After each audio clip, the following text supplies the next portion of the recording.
I think, therefore I am. The phrase was coined by French philosopher René Descartes in the 17th century. It's an assertion that thought and the idea of self are synonymous. Fast forward to the 21st century, they're calling it the next frontier in innovation, neurotechnology.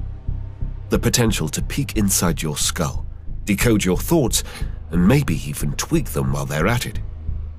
Scientists and tech moguls rave about brain-computer interfaces, neural implants, and mind-reading gizmos.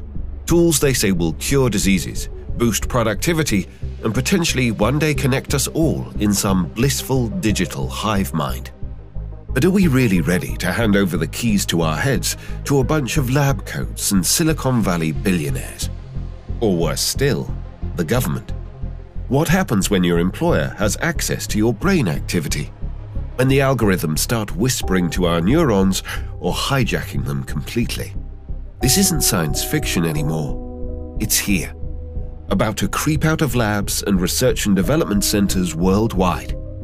But the prospect raises more questions than it answers. Welcome to the eerily dystopian world of neurotech, where the line between breakthrough and breakdown feels razor thin.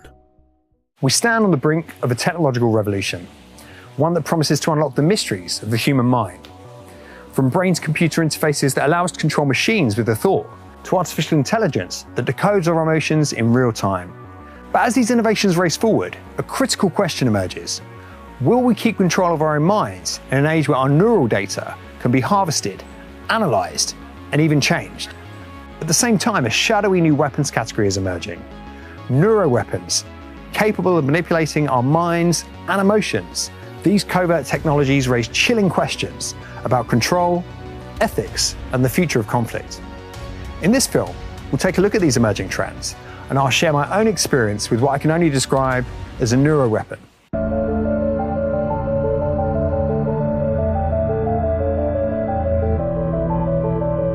Meet your brain's new best friend, or so they say. Neurotechnology, once the stuff of sci-fi, is about to crash land in your living room. There are two main categories of neurotechnology. The first is non-invasive, wearable brain-to-computer interfaces and augmentation devices. The second is implants, which, as we will find out, can also include nanotechnology. However, for this second category, research has shown that society is more than a little apprehensive. A Pew Research study found that just 20% of people would consider having an implant. That's just fine for companies like Elon Musk's Neuralink. They're focused on solving the problems of the mind, giving sight to the blind and allowing the paralyzed to control computers with thought. But some pitch neurotechnology as the inevitable future of humanity, with suggestions that it could soon become seamlessly embedded into devices we already use, like headphones. There must be a significance to all of this. Some are predicting the neurotechnology market will become a $32 billion industry by 2030, and big tech's already salivating.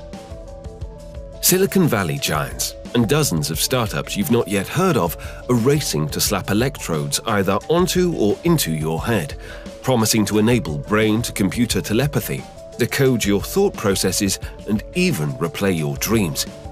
But before you buy that focus-assisting headband, let's take a hard look at what's at stake. Firstly, it's important to be clear about the potential benefits to society.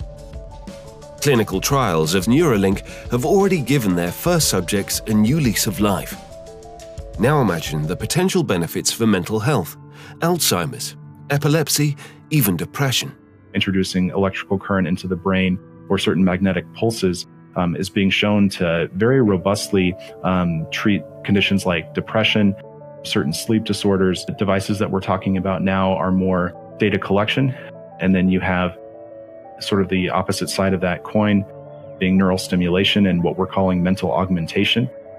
So things like magnetic stimulation to the brain, electrical stimulation to the brain, in certain cases, what we call neurofeedback, or influencing brain activity by the merits of certain parts of it being read in a certain way. On the consumer side, the current range of devices are promising to improve your concentration and well-being. But these gadgets aren't just toys. They're bridges between your neurons and big tech's data centers. That's where it gets murky. When we're talking about neurotech, it's important to remember what exactly it is that we are measuring, and that is our brain waves and our brain activity. And that can reveal things that are happening subconsciously, and it can also reveal higher level thought processes. It uses the raw data and applies algorithms to it in order to decode what's going on. And it can use that kind of information to determine incredibly sensitive information about us, like our political opinions, our sexual orientation, our implicit biases. And so when we're thinking about the rise of neurotech and the possibility for this kind of data to be mined for insights about ourselves, we need to be thinking about this as the final frontier of our privacy. It's an incredibly frightening thought. The unique specificities and qualities of neural data mean that consumers are entering a landscape where they absolutely have a blindfold on. Even neural data from wearable consumer devices can be analyzed. Companies can access information about you, such as neurological disorders, mental health diagnoses, and increasingly elements of your thought. Our thoughts, our mental activity, the way we think, what we think about, the way our brain works, that's what's being commodified. Neurotech starts with the best intentions, but it quickly risks becoming a form of surveillance that we've never seen before. I think this risk of misuse increases exponentially as soon as we move away from the domain of biomedical research and clinical intervention, and we start using these technologies in the consumer space. Our brains are the last refuge of privacy, and if we lose control over this, then we risk exposing the most intimate layers of our mental life to external scrutiny, manipulation, or even exploitation. These devices are not marketed to treat medical conditions. They're marketed as wellness devices. And so the rules and regulations, in my understanding, apply differently. However, at the same time, they are collecting medical grade data. There are still gaps and things where patient and consumer data may be at risk of not being protected. Will advertisers eventually start interpreting your brainwaves to sell you more junk? Will your boss slap you with a warning if you're not fully focused all day? Experts like Nita Farahani warn we're a hop away from what she calls brain transparency becoming the norm. You glance at the program running in the background on your computer screen and notice a now familiar sight that appears whenever you're overloaded with pleasure. Your theta brainwave activity decreasing in the temporal regions of your brain. Your mind starts to wander to the new colleague on your team, whom you know you shouldn't be daydreaming about, given the policy against intra-office romance. But you can't help fantasizing just a little. But then you start to worry that your boss will notice your amorous feelings when she checks your brain activity and shift your attention back to the present. What do you think? Is it a future you're ready for? You may be surprised to learn that it's a future that has already arrived. Everything in that video that you just saw is based on technology that is already here today. Artificial intelligence has enabled advances in decoding brain activity in ways that we never before thought possible.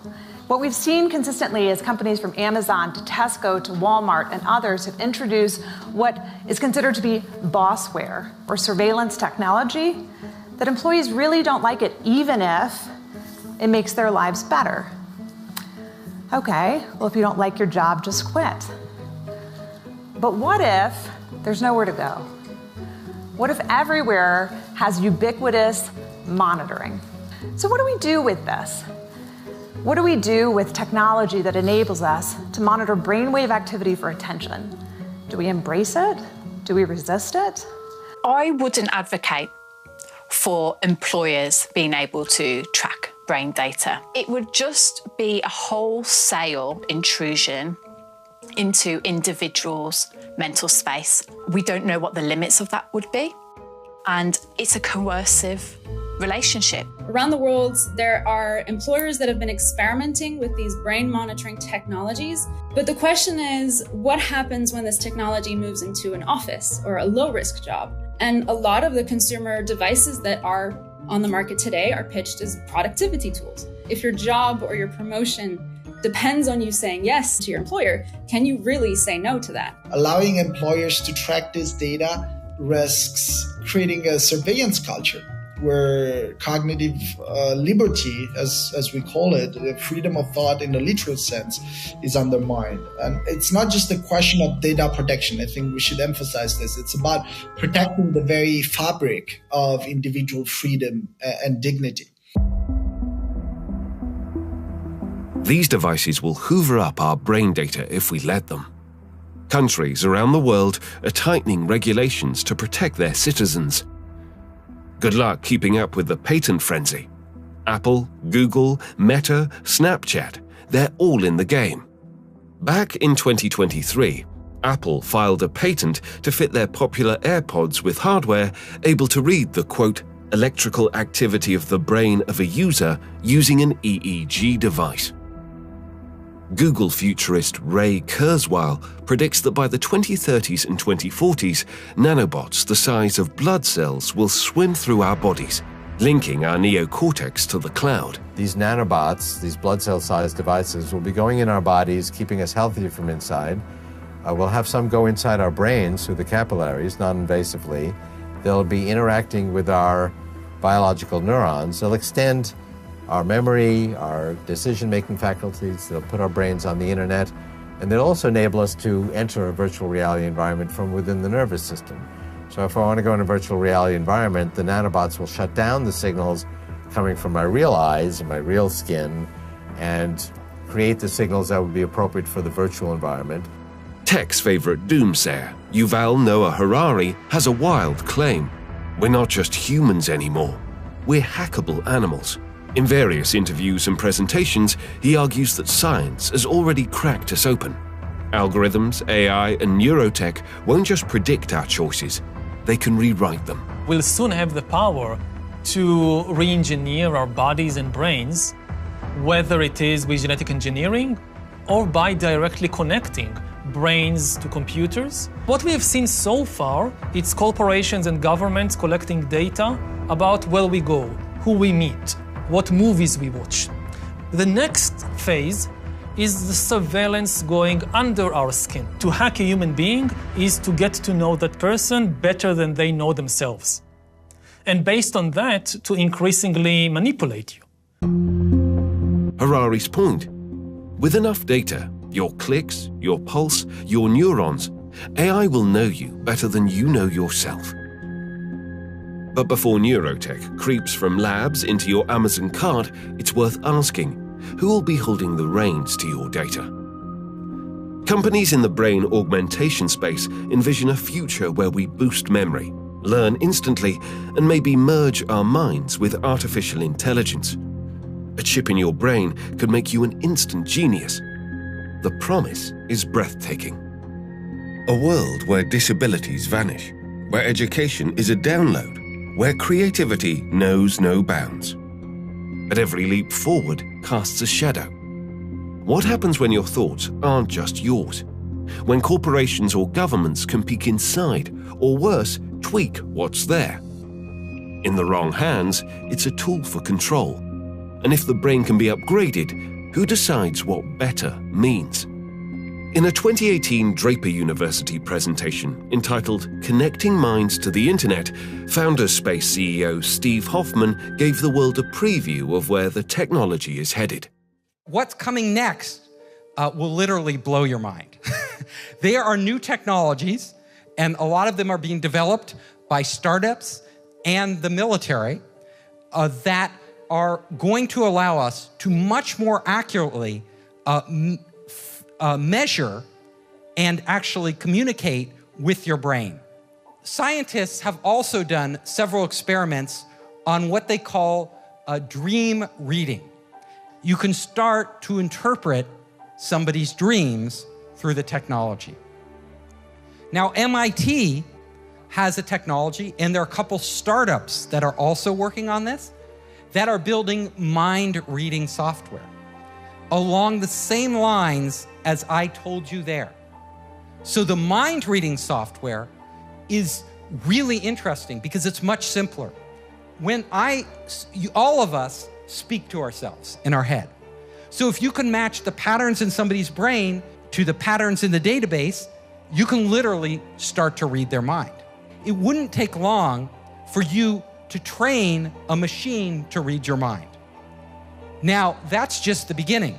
They may be able to have algorithms sophisticated enough, and they get enough samples, enough data, that AI could actually learn over time what the general rules are for different words, and then you could apply it to anybody. It's currently a largely unregulated area. Unregulated at the point of design, unregulated at the point of going into the market, often with very powerful capacity to decode, to change that brain activity. They have no clinical trials. There's no oversight. There's no requirement to prove their efficacy. And there's no formal mechanism to ensure that they're actually respecting user rights in the same way as you would a patient. Neuro rights is a growing movement to protect the mind in this brave new world. In 2021, Chile became the first nation to enshrine brain rights into its constitution, guarding against misuse of cognitive data. As neurotechnology begins to creep into our lives, one group is stepping into the fray, the Neurorights Foundation. Founded in 2017 by neuroscientist Raphael Just and a coalition of academics and lawyers, this New York-based outfit isn't here to cheerlead the brain tech boom. As Just warned in an interview with Vox, it's not just mental privacy at stake. There's also the risk of someone using neurotechnology to directly manipulate our minds. In other words, mind control. In neurotechnology are devices and methods that can do two things. They can either be used to measure the activity of the brain or to change the activity of the brain. We're worried because, again, the brain is not just another organ of the body, and this technology can offer the opportunity to decode and manipulate mental activity. Is this science fiction? It's not science fiction. In laboratories like myself, we've been doing this routinely with laboratory animals like mice, where we can implant artificial images in the heads of mice and control their behavior. They essentially behave as if they're seeing these images that they're not really seeing, that we're actually putting into their brains with neurotechnology. What we can do in a mouse today, you can do in the future in a human. The Neurorights Foundation are pushing for a new kind of human rights, neurorights, to protect your thoughts, your identity, your very self from the prying eyes of algorithms and electrodes. They argue for 5 core principles: mental privacy, personal identity, free will, fair access to technology, and protection from bias. The Neurorights Foundation is a 501c3 nonprofit that essentially works to ensure that neurotechnologies are leveraged for social good and safeguarded from misuse. We do cutting-edge research on the intersection of brain science, technology, and society. And importantly, we transform that research into policy action. So the Neurorights Foundation is an interdisciplinary team of neuroscientists, physicians, human rights lawyers, policy experts, human rights advocates. And we are all coming together because we both believe in the transformative potential of neurotechnologies and also understand that we are on the precipice of a new human experience. We believe that these technologies are going to rapidly become embedded in society, and we're excited about that, but we also want to get it right. What's concerning is that what can be revealed from the data sets today is not the same as what can be revealed from the data sets in the future, especially because once these devices truly proliferate and become embedded in society, companies will amass larger and larger data sets, which will allow them to, make it more easy to train algorithms and models based on your specific neural data. There's an amount of data that is needed in order to run the device or offer the service. But the companies scrape far more than that. And, unlike if I were consenting to you looking through my bag while in line for security at the airport, I know exactly what is in that bag. I know what you will and you will not find in that bag. I actually don't know what you will and will not find in a scan of my brain. I have no idea. I don't know how much you've taken, how much information, I don't know what your algorithms are. And so the question of informed consent is really challenging in this area because you can actually poke holes in both of those words, in informed and in consent. I mean, can you truly be meaningfully informed fully?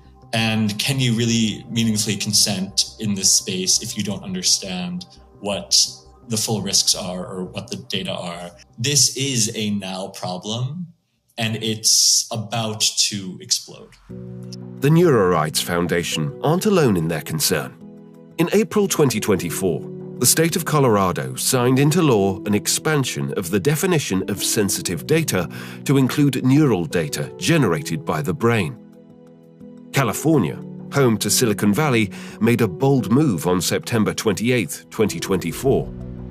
Governor Gavin Newsom signed SB 1223, dubbed the Neural Privacy Act. Both bills were backed by the Neurorights Foundation in a flex against what they consider to be legal loopholes allowing consumer devices to capture personally identifiable brain data. But here's the snag. These bills only protect against data that is considered personally identifiable. As this New York Times article points out, most of these device makers will be less interested in defining a person's identity and more interested in inferring what a person might be thinking or feeling. So is this a shield or just a speed bump? And what about in Europe? International human rights lawyer and author Susie Allegra believes we don't need neurorights. In an op-ed in the Financial Times, she argues that in countries such as the UK or member states of the EU, where applicable domestic and international laws do guarantee the absolute right to freedom of thought, it is a potentially dangerous distraction from the protection we already have. One thing that might be reassuring is that we do already have laws that we can develop to protect our neuro rights. Under Article 9 of the European Convention of Human Rights, there is a right to our freedom of thought, conscience and religion. The right to freedom of thought is particularly relevant here because it's an absolute right. So that means under no circumstances, with no justification, with no exceptions, can the right be violated. It may not come as a surprise, but some countries do not acknowledge the right to freedom of thought in law or, of course, in practice. Vietnam being one. China, you would think, is one as well. But the thing about China is that Chiang, who was the Chinese representative to the United Nations as it was drafting the Universal Declaration on Human Rights, was incredibly influential, and he brought with him conscience and the concepts of conscience, the philosophy around conscience. But now, in practice, there is no rights to freedom of thought in China. In 2013, under the Obama administration, the US government unveiled the BRAIN Initiative. It was a bold bid to decode the human mind with a slick $100 million kickoff budget. Teaming the National Institutes of Health and DARPA, the initiative set out to map the brain's wiring, ostensibly to fight diseases. But DARPA's involvement raises questions. Is this about curing epilepsy or weaponizing the mind for a military edge? In 2023, a chilling report surfaced, a revelation about China's next frontier in warfare. Not missiles or robots, but the human mind itself. Dubbed brain warfare, this emerging arsenal allegedly includes sleep weapons, tools designed to disrupt, manipulate, or control the enemy without firing a shot. The Washington Times reported that China is developing these neurostrike weapons that can directly attack or control brains using microwave and other directed energy weapons. The report goes on to say that China's neurostrike weapons arsenal includes using massively distributed human-to-computer interfaces to control entire populations. On May the 8th, 2024, a little-noticed hearing unfolded in Washington, D.C., not about traditional threats, but something quieter, stranger, and far more insidious. The House Subcommittee on Counterterrorism, Law Enforcement and Intelligence convened under the title Silent Weapons. Their focus: anomalous health incidents, including Havana syndrome and the possibility that invisible tools are targeting Americans, from diplomats abroad to citizens at home. The hearing didn't just rehash Havana syndrome, it probed deeper. Could these silent weapons, microwave beams, pulsed energy, pose a much greater threat than simply a mere diplomatic nuisance? What you all are saying is there's a government cover-up of the fact that something is out there afflicting, targeting us. The gaslighting of AHI survivors continues to this day as history repeats itself. America's best men and women in national security are being targeted and neutralized in a global campaign. With a high-powered microwave system weapon that may have the ability to weaken, intimidate, or kill an enemy over time and without leaving evidence. The 2012 intelligence information indicated that this weapon is designed to bathe a target's living quarters in microwaves, causing numerous physical effects, including a damaged nervous system.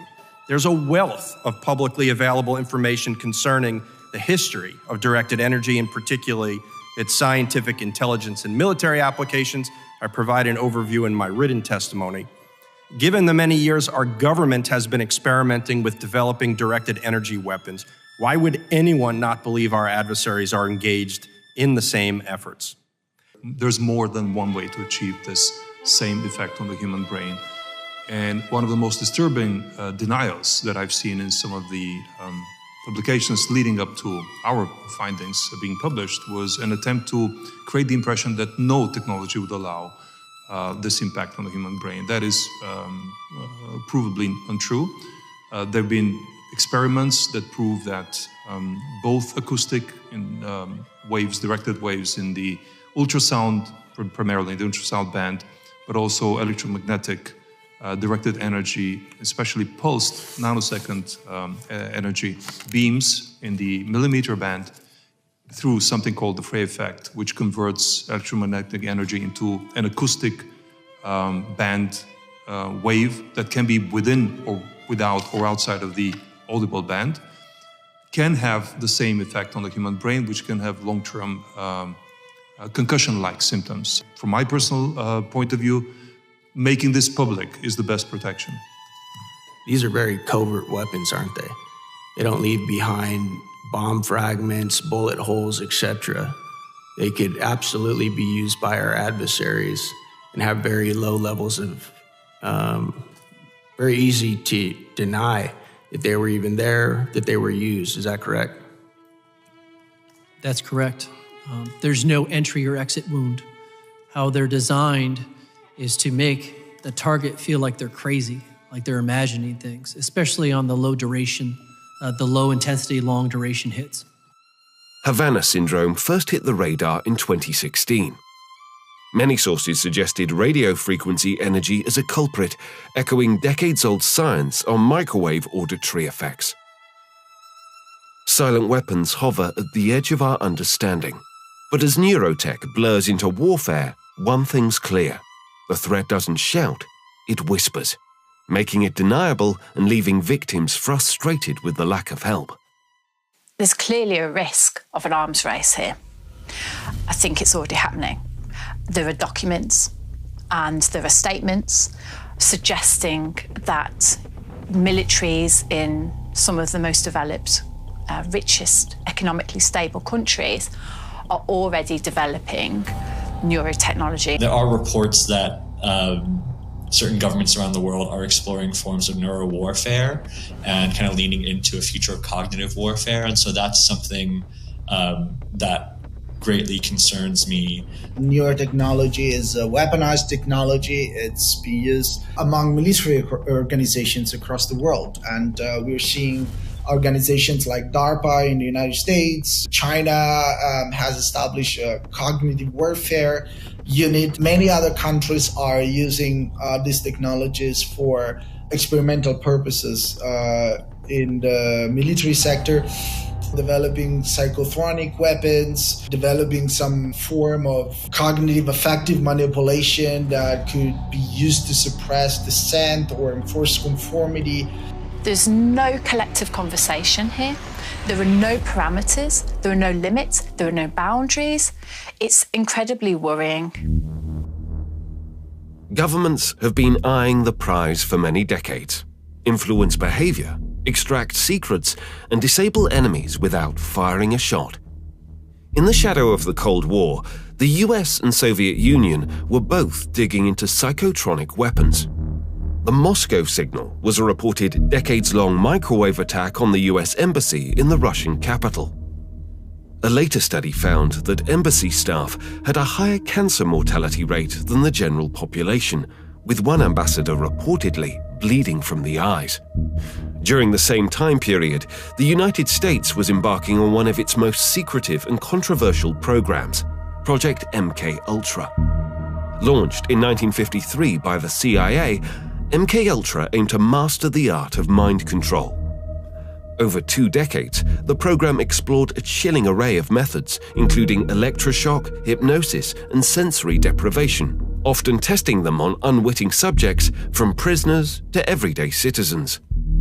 MK-Ultra became a sprawling web of experiments, with over 149 sub-projects pushing the boundaries of science and ethics.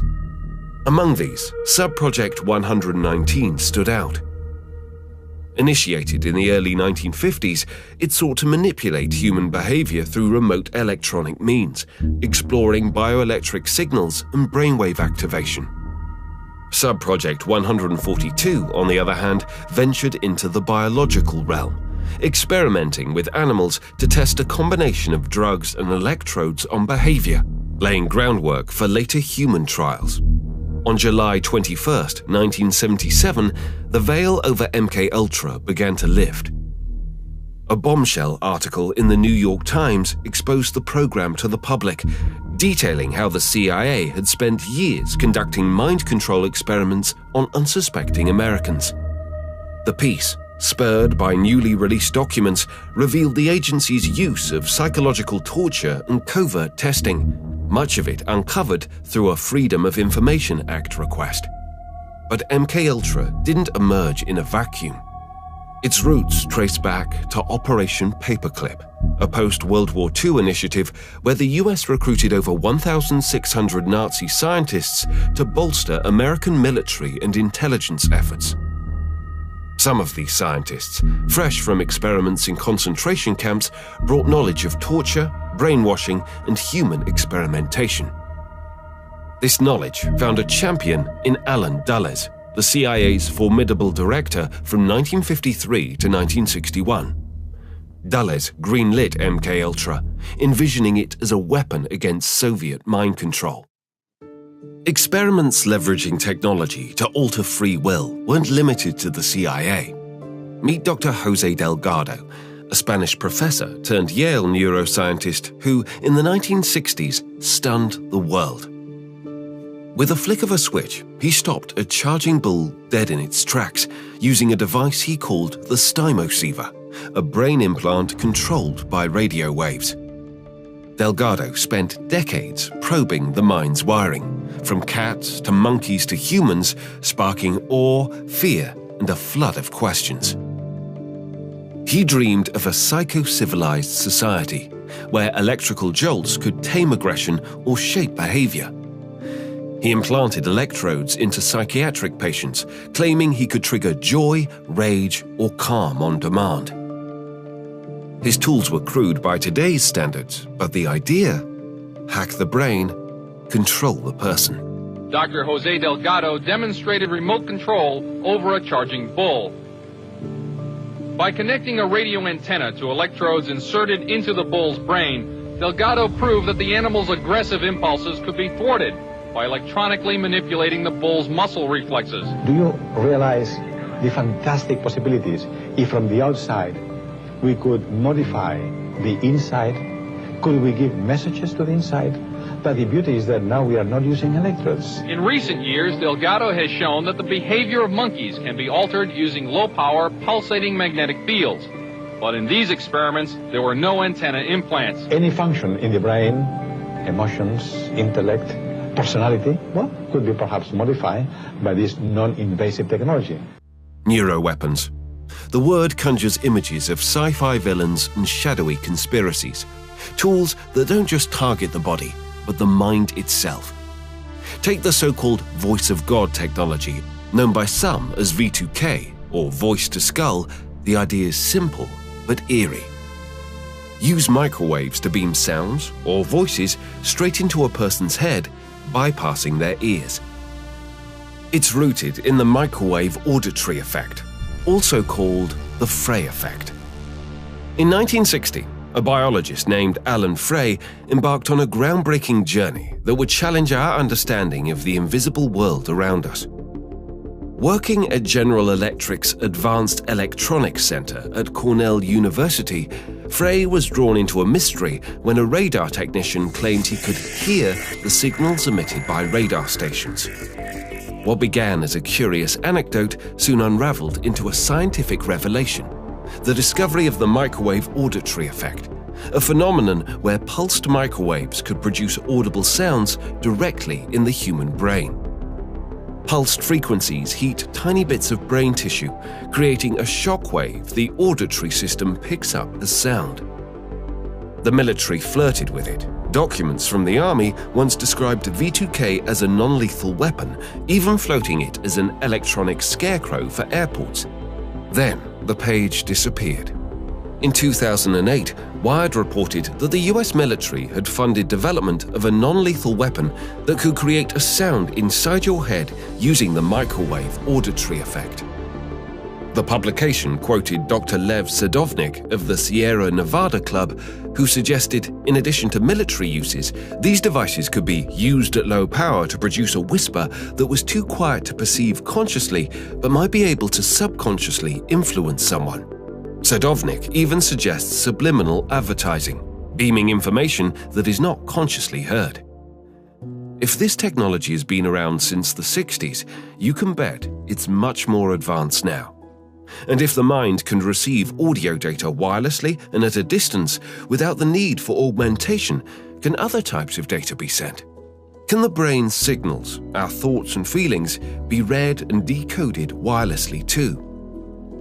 Experts say we aren't there yet, but the intent is in that direction.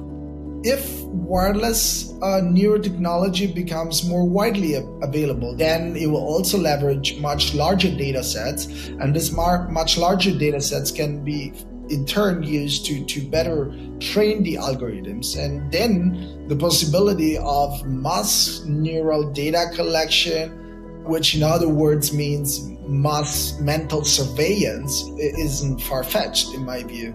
We're told today's neurotech needs contact, headsets, implants, sensors pressed to your skull to read brain signals.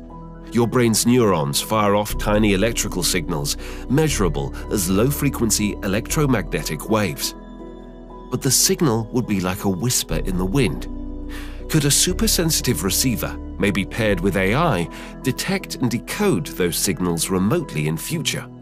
After all, radio astronomy already snags faint cosmic signals from light years away.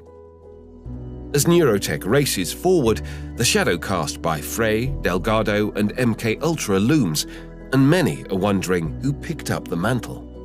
One man at the cutting edge of neuroweapons capabilities is Dr. James Giordano, who is the director of the Center for Disruptive Technologies and Future Warfare. Giordano has worked in partnership with the Pentagon's DARPA and NATO. By accessing the brain, we're able to affect its functions. What neuroweapons are those tools, those techniques, those means, and those methods of affecting the peripheral and central nervous system in ways that modify the thoughts, the feelings, and the actions of others in those ways or in those dimensions that are intentional. So we can then utilize these weapons in ways that are what we call kinetic. In other words, we can actually use them in sort of a combative way, but we can also use them in ways that are far more non-kinetic, in a more influential, perhaps disruptive and or deterrent way. We can't simply usurp information from someone's brain from a distance yet. Are we close? Well, I think we're certainly in the waiting room. The current DARPA project, Defense Advanced Research Project Agency project, that is referred to as N-cubed. It involves the use of neuroengineered sensors and transmitters that can be introduced to the brain space non-surgically, either via inhalation, injection, ingestion, absorption through a mucous membrane, migrated into the brain space utilizing some form of magnetic current due to the particular properties of these nanoengineered materials, and then utilizing this migrational pattern to form a relatively vast array of sensors and transmitters within the brain that allow real-time reading of information from the brain and writing of information to the brain remotely. I don't care how you twist this. This represents some iteration, some construal of, quote, mind reading and mind control. Can we infiltrate the brain space non-surgically, embed within the brain a vast array of nanomaterials that are capable of sensing and transmitting remotely in real time? And can you then be able to transmit information back into the brain in such a way that is going to be uptaken by the brain and then translated into some aspect of cognition, perhaps emotion, and perhaps also some execution of action and behavior? We're on that path.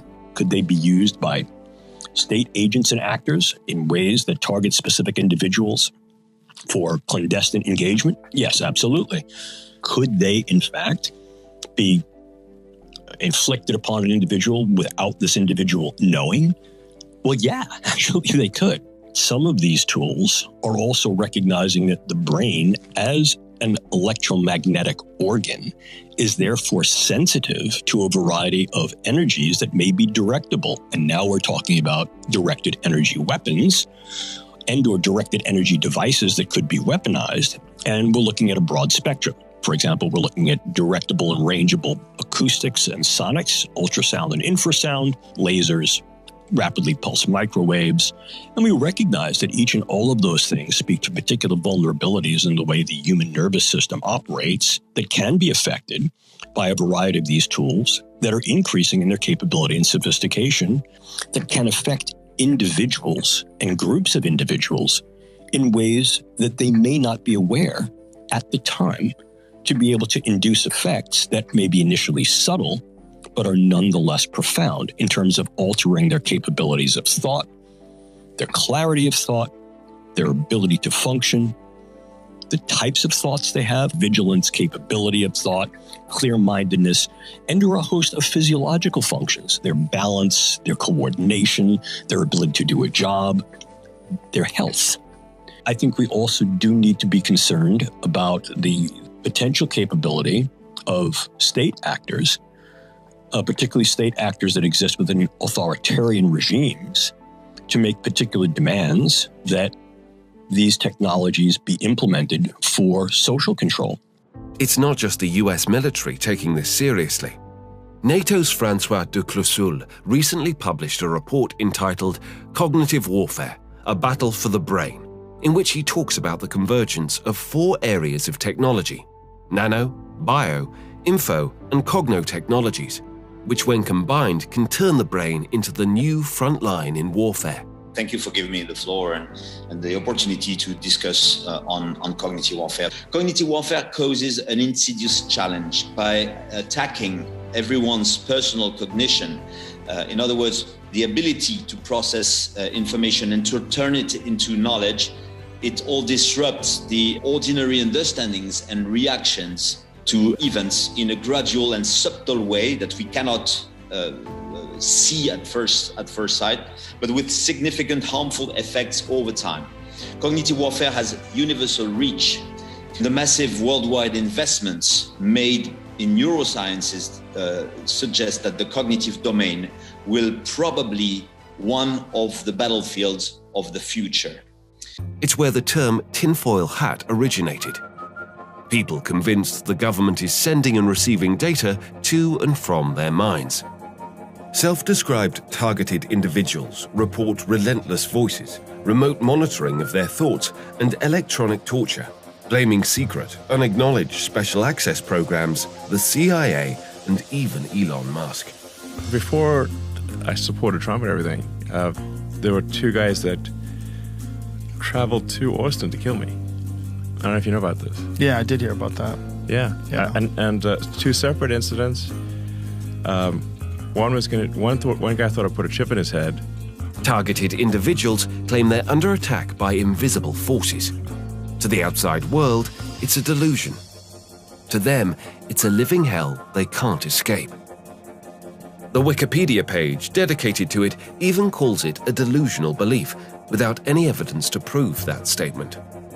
Mark is one of an estimated 300,000 people worldwide who identify as targeted individuals, or TIs. I run a human rights organisation in the UK, the main one in the UK regarding this technology. It's called targetedsurvivors.com. All of a sudden, I was just had extreme anxiety, like I was just on edge. I was getting all of these symptoms and things that I couldn't really explain. I couldn't even put it in words at that point. This technological presence, if you like, this technological abuse became very prevalent in my life. Memory loss, which I experienced, problems with concentration, dizziness, not being able to walk straightly even at times when they would affect my inner ear, visual disturbances, pain in the ear, throbbing, pulsating headaches, choking sensations, not feeling able to breathe. I've experienced painful shots, directed energy, like almost like these sharp little pin shots, like high frequency pin shots being fired into me. So I typed in mind control into the computer and I came across all of this technological part. I literally spent the next 3 months just glued to my computer learning all about this. And I made the decision that I was, rather than just kind of ignore it, I was going to really do my best to put the word out there in the biggest way. So I then became really involved in activism, in helping to stop these remote weapon assaults. Some people call it electronic harassment, electronic torture. I'm one of the, I would say, foremost activists in this country, alongside a few others who are bringing this into the awareness of important people in human rights, the government. One of the main things that really helped with me was understanding the symptomology of the technology and really studying that and then correlating that with the effects that I was having personally.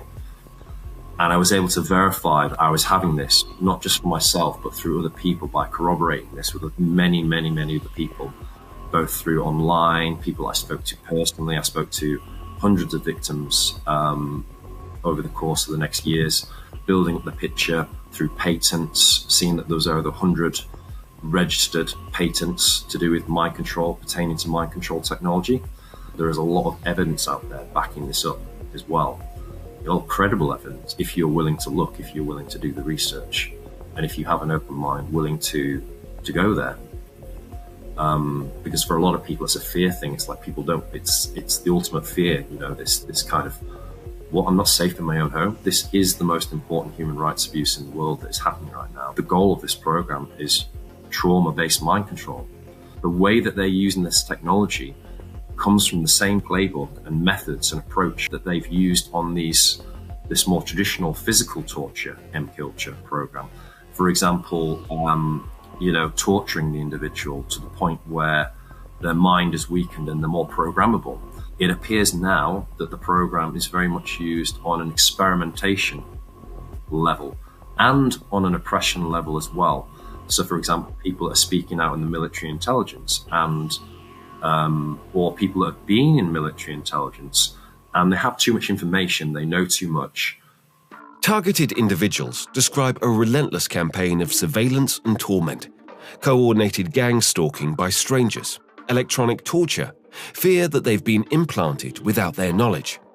Their stories and theories vary, but the symptoms are always similar. The pain is real for targeted individuals. It's a battle to prove their sanity, keep their dignity, and get answers. They're ordinary people targeted by forces they can't escape. Harassed by invisible waves, their minds invaded by voices no one else hears. Their bodies zapped when they think certain things. Their stories and their suffering demand our attention. There are simply too many cases reported for this to be a delusion or mass psychosis, and the symptoms are too consistent to dismiss. Yet many are often written off as having mental health issues. Every day is a battle against an enemy that denies its own existence. For most, the mind is a sanctuary, private and untouchable. But for the people targeted justice represents, it's a battleground. As the leading organization supporting targets of this harassment, Targeted Justice search for truth in the shadowy world of experimental, hidden technology and covert surveillance programs, run by those who live it themselves. In this clip from the Danny Jones podcast, Targeted Justice's medical lead, Len Burr, describes his own experience as a target. It starts very suddenly. It's vibration. It's high pressure in the head, and your whole body vibrates. Deafening sound. You also hear voices. Yeah. The voices, V2K is a part of it. In Havana syndrome, I sent you that clip. The very first reporting by CNN, they said that people hear noises and voices. Mm-hmm. And after that, there was it was not part of any reporting. People think that hearing voices is a sign of psychiatric disorder, right. But it just takes a little bit of education to understand this Frey effect, this microwave hearing has been around for a long time, has been known, and voice modulation has been demonstrated in the 70s. There's published literature about it. The most plausible hypothesis is directed pulse microwave energy.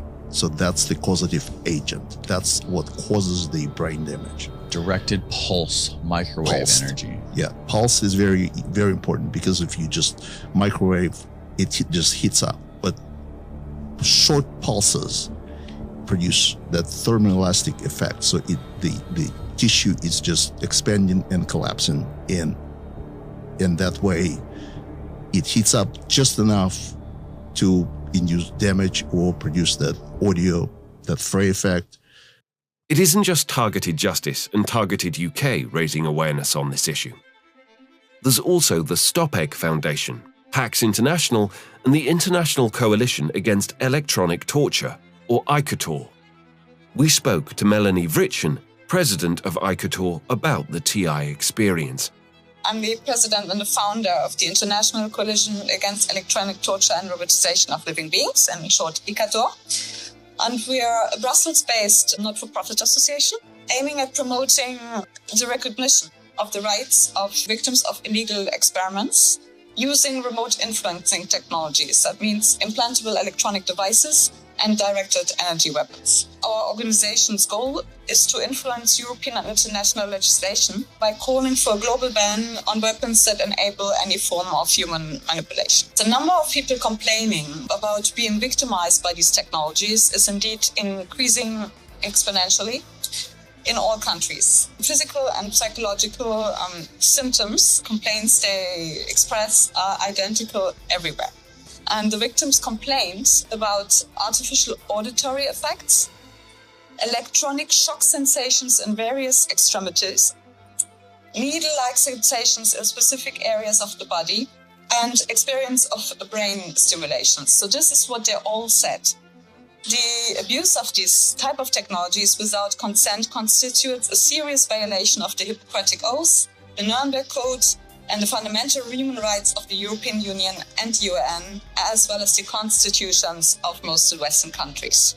The exponential rise in the numbers of the complaints that from all over the world that reaching us strongly indicates that this is beyond just a test. This is there's a political objective here to use these weapons on a very large scale on the population for population control, strong limitation of civil liberties, such as free speech and expressing one's political opinions, faced with the rapid expansion of neurotechnologies and the seriousness and the large scale of these human rights abuses. We request that the EU lawmakers urgently create appropriate legislation to protect all citizens in the EU and their physical integrity. Electronic torture certainly is a crime against humanity.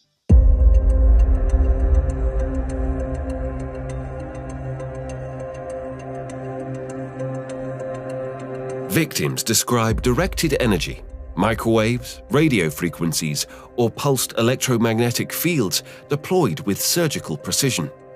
They report searing pain, pin-like attacks all over their body over extended durations, synthetic tinnitus, and voices. Others cite burns, memory loss, even heart palpitations. Often these electromagnetic attacks are reported to react to thoughts. One victim from China managed to make the mainstream news.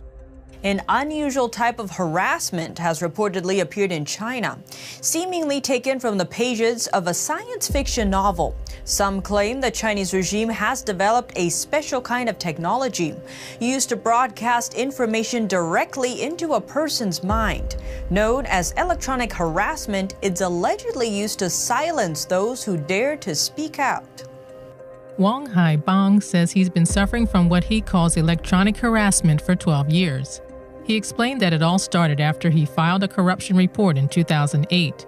It was against then police chief of the Wuning County Public Security Bureau inside Jiangxi province. They observe my mind with the device and watch my movements. They also use the audio function to send voices to my mind, disturbing me round the clock. Wang says he believes the local police are behind the electronic harassment. He explained that to him it seems that they take shifts talking, insulting, and denouncing him in an effort to spark his anger and make him talk back. According to him, the technology makes it so that only he can hear the noise. He describes it as a never-ending battle in his mind. Wang began in Beijing in 2015. It's taken him 4 years to get confirmation about the technology from China's Ministry of Public Security. The reception staff of the Public Security Ministry said that they indeed have this kind of equipment. It's very expensive. It's available in all police departments at the county level and above. The equipment can monitor your thinking and send voices to your mind and talk to you in your head. The CCP hasn't hidden its intention to weaponize mind control.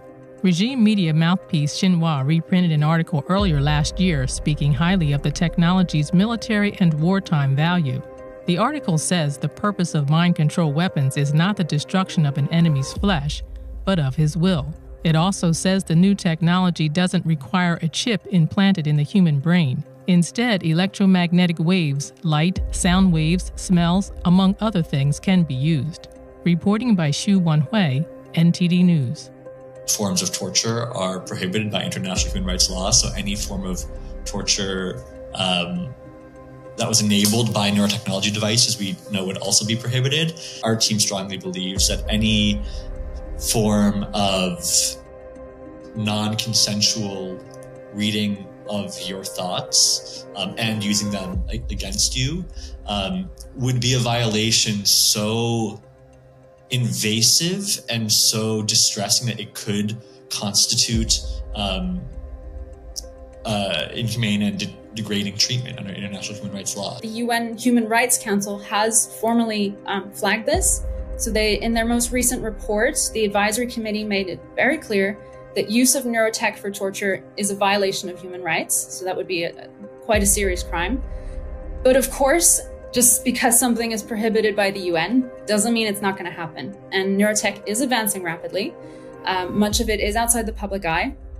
And so there is a real risk that some applications are being explored, and it's something that we need to keep a close eye on. Targeted individuals aren't asking for belief, they're demanding action. The question isn't if they're real, it's who's next. And it could be everyone. Voice to Skull, the Department of Defense employees, where they like to use the term like hearing peculiar sounds. That's the cover, hearing voices in your head. And then you're crazy, right? Right. So nobody wants to say these things because it sounds terrible. But if this technology is being applied to all of us in mass, consider it. At some point, we need to have some very serious conversations about what the capabilities of modern technology are and the implications. Do you think that they're using it in mass? Absolutely. On the American populace or direct to certain cities? Or on the world? Not only can we put information in without blowing up your brain, we can put it in and then you can believe it so sincerely that the problem is you can testify to that effect. There's some really interesting research that we can plant false memories in the brain. And in a different context, one of the emerging areas that's really interesting in law neuroscience is pain detection. And once we understand the circuitries that cause pain, I guess the question is, could we then instill pain and use that in many coercive measures in the legal system as well? It has many names. Havana syndrome, anomalous health incidents, electronic harassment. It's happening to military personnel, spies, and civilians. Yet on the civilian side, it's often overlooked or ridiculed. Somebody is using exotic weaponry against law-abiding citizens with cases reported around the world. I too am experiencing these attacks, which started after I retweeted a video of a whistleblower in Ukraine alleging he witnessed a crime committed by a member of the British royal family. It's like I'm being tasered every minute of the day, but these attacks somehow react to your thoughts with millisecond latency, and that's the elephant in the room. Targeted individuals are telling the truth. This is a weapon that seems to be able to capture your thoughts in real time and can inflict a variety of effects on the brain and body, including various types of pain and unintended movement of the limbs, as well as being able to send different types of data directly into the mind. Despite many theories, nobody seems to know how they're doing this, but as we have seen, it's happening to many, many people.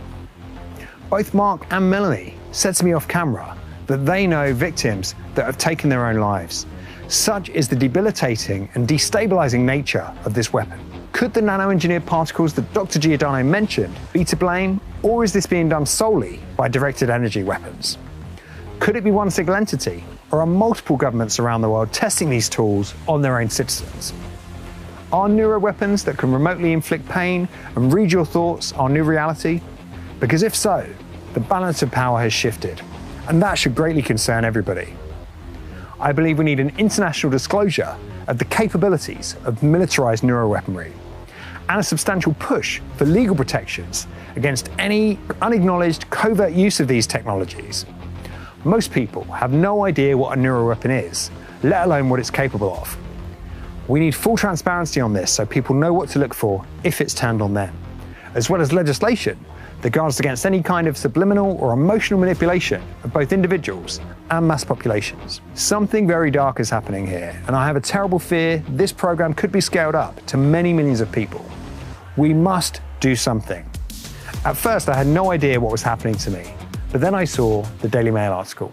In April 2018, a strange package landed in the inbox of Curtis Waltman, a journalist digging into Antifa and white supremacist groups for Muckrock, a Boston-based non-profit obsessed with prying secrets from government vaults. He'd filed a routine Freedom of Information Act request with the Washington State Fusion Center, a United States Homeland Security outfit that tracks threats and shares intel. What he got back was completely out of the ordinary. In amongst the files he requested was a zip file labeled EM Effects on Human Body, and it cracked open a Pandora's box of weirdness. Inside were documents straight out of a conspiracy fever dream. Remote mind control, forced memory blanking, microwave hearing. One slide detailed a laundry list of horrors: intense electromagnetic-induced pain, broadcasting and decoding thoughts, wild flailing of the limbs when trying to sleep. Another promised to beam voices into your skull using electromagnetic waves. The files matched the symptoms of targeted individuals to the letter. So how did this end up in Waltman's hands? The Fusion Center clammed up. No explanation, no callback. Was it a slip-up or an intentional leak? An intel officer trying to do their part to warn the public? So, If psychotronic and directed energy weapons are being used against the public, why hasn't there been any whistleblowers or media coverage? Well, actually, there has.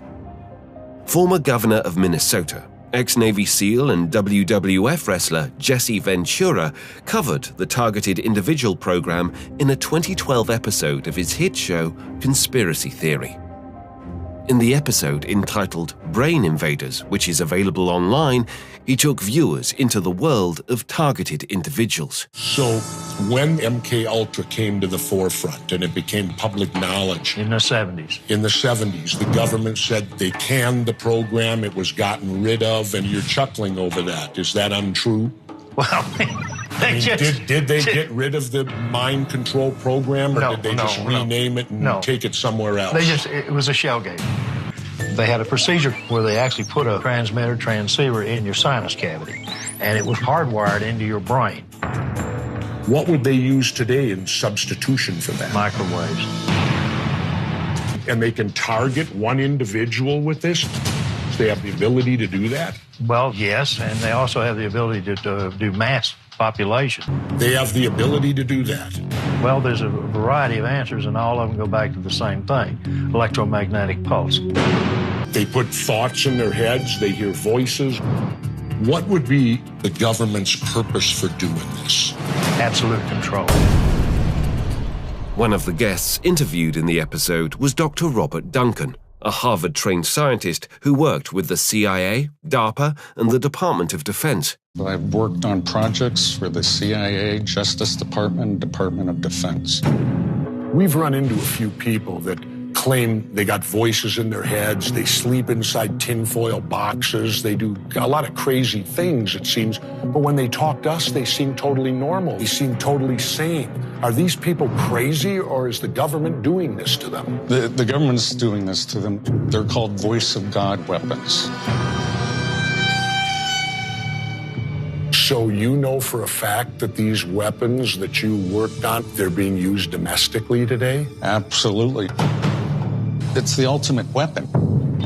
To your knowledge today, are there citizens of this country that are being abused with this technology? Worse than abused, that's a light word. They're being tortured. They easily could be broadcasting across the country messages to people and causing them extreme pain. That's part of the whole world domination strategy. Control the population from subconsciously to consciously. So what you're telling me, every one of us should be in fear of this because every one of us at some point will be targeted? The technology's advanced that far. In another interview with the Danny Jones podcast, Duncan went a lot further. A lot of these school shootings, I think that you hear about on the news. They hear voices. And the news, the mass news media will just write them out. Oh, they're crazy. About 20 years ago, I realized some of my research was being utilized on my own citizens. And that was unacceptable to me. And since then, I've done hundreds of interviews, interviewed 2,500 victims or targeted individuals, as they're called. We've been working on the same weapons, directed energy weapons, often referred to as DO, mind control weapons. Chinese are working on them. The Russians and U.S. have had them for a long time. It can be done through microwave directed energy if it's amplified. In fact, there's something called the Frey effect. The Army had it on their website called V2K, and that's how a lot of people refer to it, that can pipe voices into someone's head. You can't plug your ears. It actually vibrates the brain, which is like many concussions, through the small pulses that expand the tissue and then contracts it, then goes to the inner ear where they can hear it. If you cognitively model someone, you have a brain print, like a fingerprint, and if you use autocorrelation techniques, and there's a way, and we'll just kind of wave our hand, functional MRI that you can do at a distance over the earth, you have every human being brain pattern. You can control 8 billion brains on the planet, potentially, read them. So in that situation, you'd want it continuous, and you'd beam the entire Earth over it. You're like a cell phone. Your brain is a circuit. So if you're dialed in, once you have a cognitive model, you would never be able to escape it under the magnetosphere or ionosphere. It's worldwide. Duncan isn't the only whistleblower. In a 2012 interview with the International Centre Against Abuse of Covert Technologies, Barry Trower, a British physicist, former Royal Navy microwave weapons expert, and MI5 MI6 debriefer, says he saw the creep of these silent weapons decades ago. I trained with the government microwave warfare establishment. With one pulse frequency, you can just make people so suicidal, they can't be bothered to act like a demonstrator anymore. All they want to do is sleep or lay in bed all day. So, if you're targeting demonstrators, you make them suicidally depressed. If you want to cause a specific psychiatric illness, you would have an infrared device that followed the person, and you would link it to a pencil-thin microwave source, so the microwave beam would always target a specific gland or a specific part of the brain or an eye or a heart. They can cause insanity, and it was an experiment. One of the experiments was to take an ordinary sane person, cause insanity, and have a psychiatrist who was unknown to everybody diagnose schizophrenia or paranoia or a psychiatric illness. That was a successful outcome, and the person would spend the rest of their life in an asylum in misery, but to the government scientists that was a success. In another interview with independent British media outlet UK Column, Trower goes on to point the finger at unelected, unaccountable facets of government. They can decide to carry out an experiment on people. They can cause the death of these people, and they have done. They found they could put pulses in the microwaves or modulations, and the modulations could interfere with the natural brain waves called entrainment. And they found that when you entrained a brain for causing aggression or whatever, when you entrained a brain, that the effect could last up to 6 weeks. And we're talking severe aggression, severe sexual aggression, total and absolute despondency, hopelessness, suicidal tendencies. I would like somebody in power to get hold of these liars and say, because they are manipulating government, without a shadow of a doubt. We have a stream of liars somewhere, and they go through governments. And they know exactly how to handle the governments. They know exactly what to tell the ministers, exactly how to defend themselves. It's under the Official Secrets Act. You can't tell them this, you can't tell them that. You have this upper government who control government.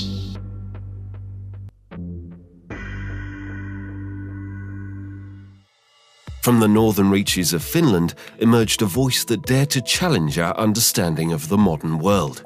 Rauni-Leena Luukkonen-Kilde, a respected physician, spent her later years unveiling what she saw as a hidden truth. The militaries of the world are far down the road in the development of brain weapons. My background is that of a medical doctor. I'm a retired chief medical officer of Lapland, which is the northern part of Finland. I've also been director at the National Board of Health. I've been member of the New York Academy of Sciences, and currently I'm a bestseller author and lecturer in 6 languages in Europe. The whole thing about mind control is the manipulation of human beings. And that can be done in many, many various ways, chemically also, but mostly now with electromagnetic fields. Today, the technology is so flabbergasting that they can read your mind, they can read your thoughts, they can read your unconscious, they can even read your intentions, your subconscious, before you yourself know it. And of course, these are thought signals that supercomputers like from NSA, National Security Agency, they turn them into words and sentences with extreme speed. There are professors, there are scientists who deliberately or not knowing give total disinformation. They don't know about the military research, which is always about 50 years. 50 years, minimum 30, but 50 years before the academic research. And that's why the academic people don't know anything about the whole thing. And they always pick out young men who maybe have psychological problems before, and then they start beaming the frequency of hate. And when the frequency of hate is beamed at you for months or a couple of years even, there's nothing you can resist. You have to be a robot and you have to kill. And when you kill yourself, then they can't, ask questions about you. If they want you into a rage, there's a frequency for rage. Of course, the military has to exercise. If they have a new weapon, they have to exercise. And who do they exercise with? Well, from Norway, they can't go against Finland or Sweden or Russia, which are neighboring countries. They can go against their own population. And the same, of course, goes for the US. Another whistleblower is Dr. Nick Begich, a name that resonates in two worlds: Alaska's rugged political lineage and the shadowy realm of mind control. Son of a late US congressman, Begich has carved his own path. For targeted individuals, Begich is a rare ally. The following clip was taken from his presentation at the 2015 Covert Harassment Conference. What Delgado discovered by the mid-'80s is that you didn't need any implants. You just needed to manipulate the energy itself, and you didn't need a great deal of energy. He discovered that 1/50th of the amount of energy in the natural background noise of the Earth was sufficient to manipulate the behavior of human beings if you could hit the right frequencies. Now, Jose Delgado, when he figured out that you didn't need implants, you just need to manipulate the energy itself, this became kind of the essence of sort of where everything went from there. The Navy set up a new set of regulations for human experiments. It was approved in 2006. And in this, they specifically call out mind control experiments and who has the authority to approve them. And the persons with the authority to approve them is undersecretaries of the Navy in the case of Navy intelligence or naval research. Now, it's not just CIA. Naval intelligence does this work. The Marines have a section on non-lethal weapons that this falls under. The Air Force has the Electromagnetic Directorate, which is working in an area called controlled effects, which deal again with mind control and physiological effects on human beings. And the third leg of controlled effects is the human operator. And what they say in this particular article, produced by the Electromagnetic Director of the Air Force, is that we can target or create the illusion of all of the senses in the human body, sight, sound, touch, taste, to give people complete memory sets, complete experiential sets that you wouldn't be able to distinguish the synthetic from the real. One of the other ways that this technology can be exploited is really quite simple. There was an article produced by Perimeters, which is a military publication. Perimeters, you can look it up. It's the, I believe it was the fall 1998, but you can look up the article name called "The Mind Has No Firewalls." Very important article. This article talked about all the various ways in which you could introduce mind effects or mind control technologies using modern technology today. The idea that someone believes that they can interfere with your free will, this is something that most religions in the world say God won't even do. Yet, men think this is their appropriate direction in technology to interfere with the way consciousness flows. Finally, there's Brian Coffrin. a self-proclaimed whistleblower who never appeared on camera. Cochran went viral with a number of audio recordings where he alleges he was once a cog in a shadowy machine, an employee at a security company in Seattle, Washington, allegedly wielding silent weapons being used to target innocent Americans. His voice carries conviction, detailing a world which matches up with many targeted individuals' experiences. I'm a security industry specialist who worked for a private security company in Seattle, Washington. I am no longer employed by this company. I chose to leave because I could no longer in good conscience work for a corrupt company that is involved in a highly illegal federal program that is blatantly violating the constitutional rights of American citizens on a daily basis. This technology manipulates the electrical signals in the brain, thus controlling thoughts and feelings and emotions and sensations throughout the body.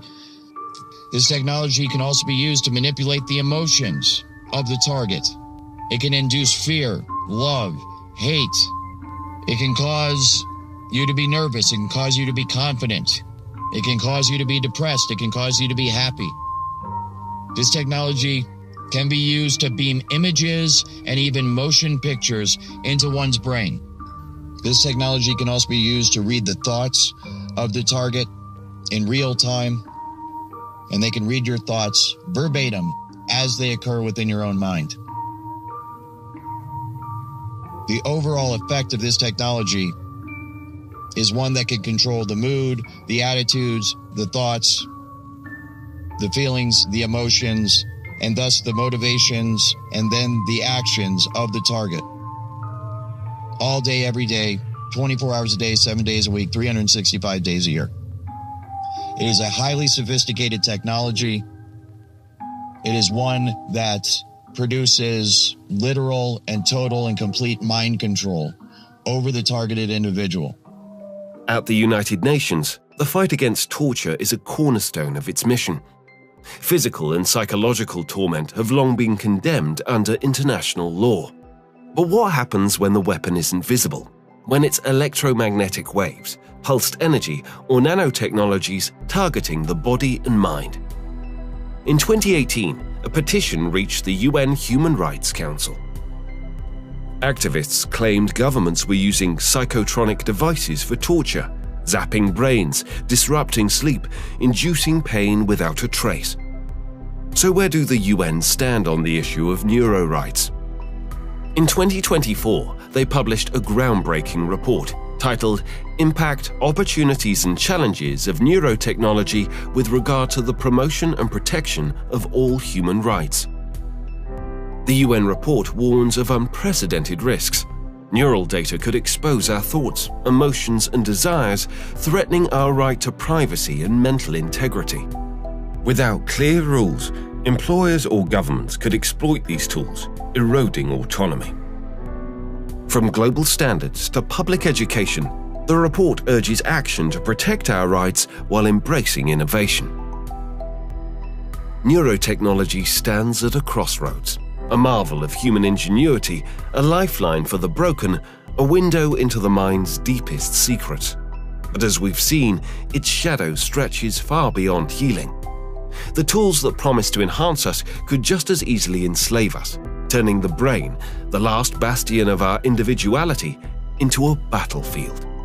This isn't a distant dystopia, it's a risk we're already flirting with. Are targeted individuals the digital lab rats?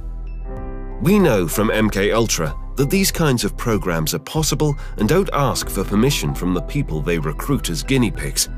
Now, neurotech hands them sharper tools, nanotechnology, real-time brain data, directed electromagnetic pulses. Zbigniew Brzezinski saw it coming. Brzezinski wasn't just an author. He was a man who'd helped shape US policy under President Jimmy Carter. In his 1970 book, Between Two Ages, the future National Security Advisor warned of a technotronic era, a world where technology and psychology fuse to control entire societies. He wrote of elites wielding data and science to manage humanity, predicting a grid so tight it will soon be possible to assert almost continuous surveillance over every citizen. In one of the most famous quotes from the book, he wrote, "I foresee a time when we shall have the means, and therefore inevitably the temptation, to manipulate the behavior and intellectual functioning of all the people through environmental and biochemical manipulation of the brain." Was this just a good guess, or a chilling warning from an insider who knew where military advances were headed? Brzezinski wasn't alone. In his final goodbye address, President Dwight Eisenhower gave the world a stark warning. In the councils of government, we must guard against the acquisition of unwarranted influence, whether sought or unsought, by the military-industrial complex.